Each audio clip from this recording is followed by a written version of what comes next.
Hola, buenas tardes. Mi nombre es Tatiana Cortés, soy docente de la Universidad Pedro Valdivia y les vengo a hablar un ratito, me han solicitado acerca de la ética, pero la ética no en un concepto abstracto,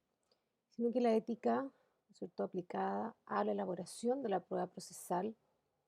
en los distintos ámbitos, ¿no es cierto?, en que los abogados debemos pensar, organizar, presentar y, sobre todo, desarrollar una prueba dentro de un proceso. Efectivamente, ¿cierto? Hemos aprendido que la verdad que triunfa en una contienda judicial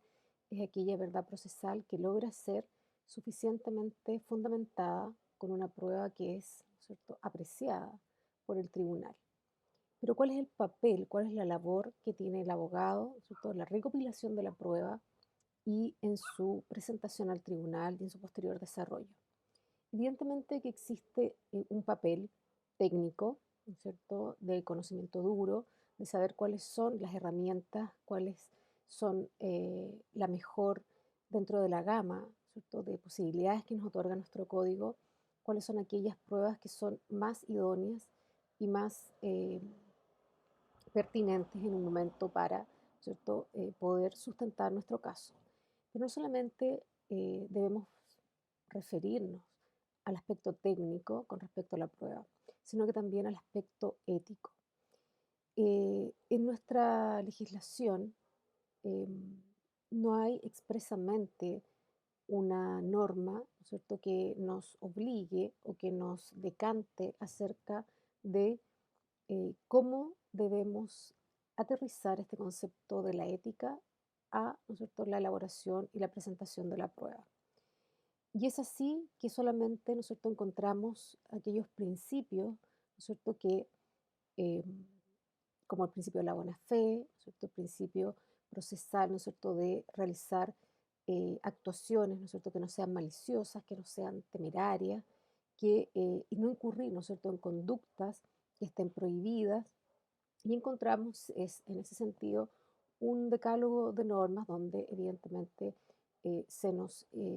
instruye a no presentar testigos falsos, a presentar testigos que tengan la suficiente imparcialidad, por ejemplo, en el caso de los testigos, y también a, ¿no es cierto?, presentar documentos que sean suficientemente válidos y que no tengan ningún reproche. Ciertamente, nuestro código se encuentra quizás al debe en el sentido de otorgarnos, ¿no es cierto?, mayores herramientas para poder investigar acerca de, por ejemplo, una prueba falsa o una prueba adquirida, ¿no es cierto?, por medios poco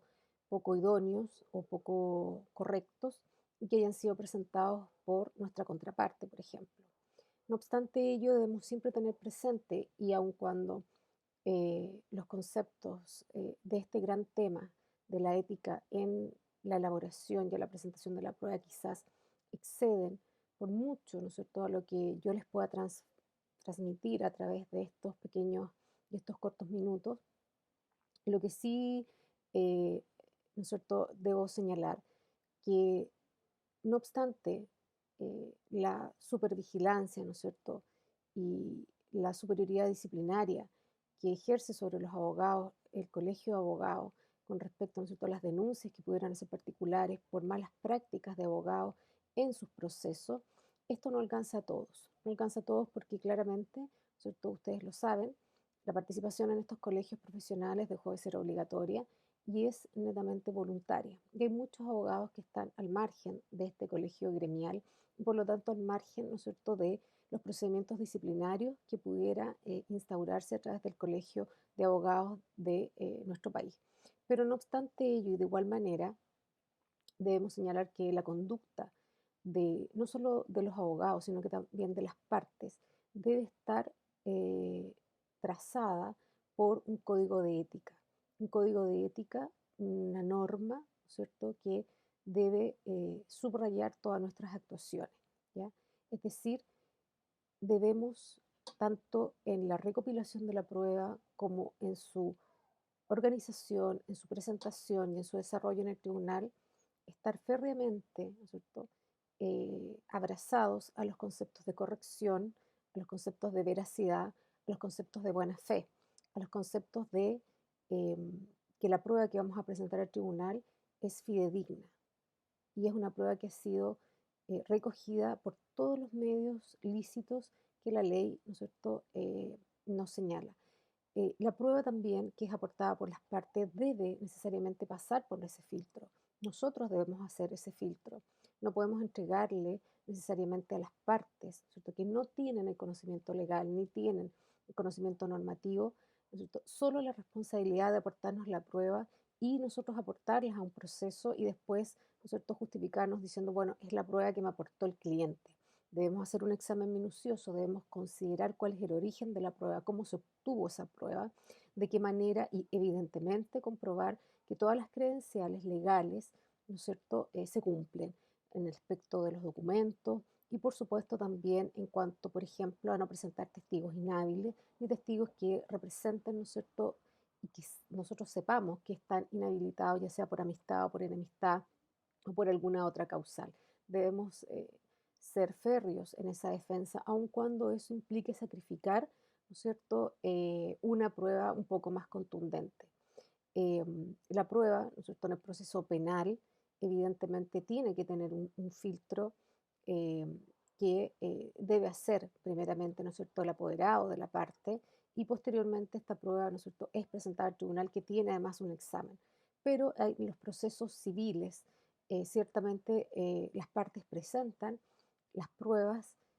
categorizadas, ¿no es cierto?, en testigos, en documentos, etcétera, que son las pruebas que aportan las partes. Por lo tanto, ahí nosotros debemos necesariamente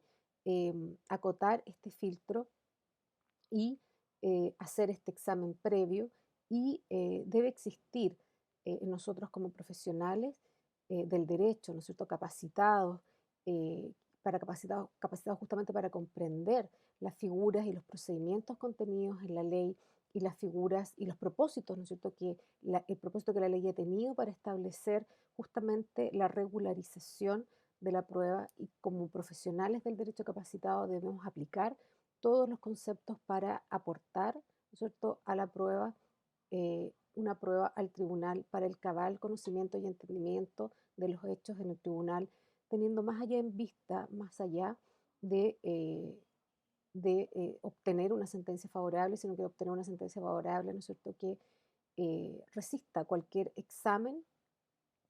eh, no solo técnico, sino que también ético. Muchas personas hablan, ¿no es cierto?, de la deplorable o de la escasa formación académica en este sentido, ¿no es cierto?, la ética, las convicciones morales de muchos profesionales que ejercen esta profesión. Es por ello que debemos necesariamente abrazar las normas técnicas, nuestra legislación y estar muy conscientes de que debemos necesariamente respetar, ¿no es cierto?, y eh, poner en práctica dichas normas, e ir incluso un poco más allá, ir más allá en el sentido de no vacilar cuando creamos, ¿no es cierto?, que alguna prueba, ¿no es cierto?, es ilegítima, es ilegal, ha sido obtenida de una manera no correcta. Y no obstante que los jueces, evidentemente, muchas veces no ejercen o son un poco tímidos o retraídos, ¿no es cierto?, al hacer efectivo algunas sospechas o algunas eh, denuncias que pudiera hacer la otra parte y lamentablemente muchas veces esas denuncias no llegan a ser sancionadas por el tribunal cuando una parte, por ejemplo, denuncia, ¿no es cierto?, una prueba falsa. eh, Como digo, han sido un poco tímidos, ¿no es cierto?, y un poco reticentes, ¿no es cierto?, en eh, llegar más allá y ejercer sus labores disciplinarias, porque son ellos vigilantes, son ellos los que deben, evidentemente, evitar, prevenir y sancionar en el hecho de que se presente una prueba que esté reñida con la ética. Hoy caminamos hacia procesos orales en el cual, ¿no es cierto?, la apreciación, no solo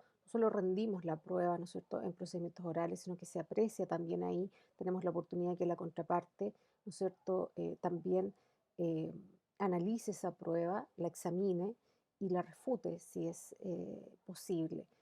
Caminamos hacia allá en materia civil, hemos avanzado en materia de familia, hemos avanzado en materia laboral, donde, y para qué decir, ¿no es cierto?, en materia penal. Es necesario dar el paso en materia civil para que efectivamente el juez ocupe en esa instancia, ¿no es cierto?, eh, sus facultades vigilantes, sus facultades, ¿no es cierto?, disciplinarias,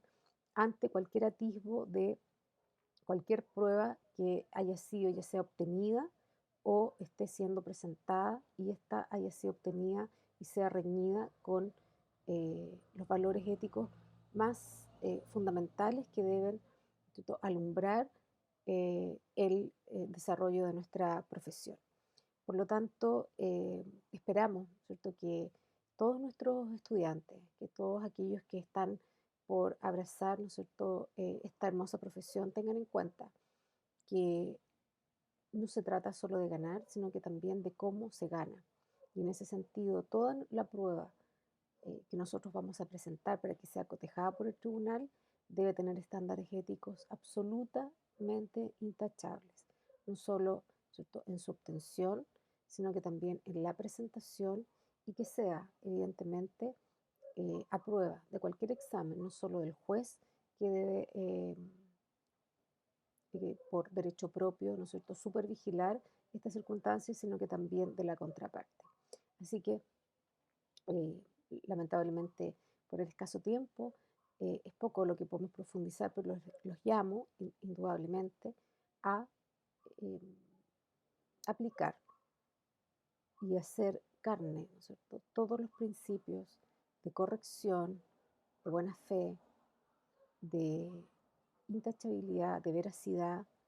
de completitud de toda la prueba que nosotros podamos, ¿no es cierto?, aportar en un proceso, cualquiera sea el carácter que éste tenga. Muchas gracias.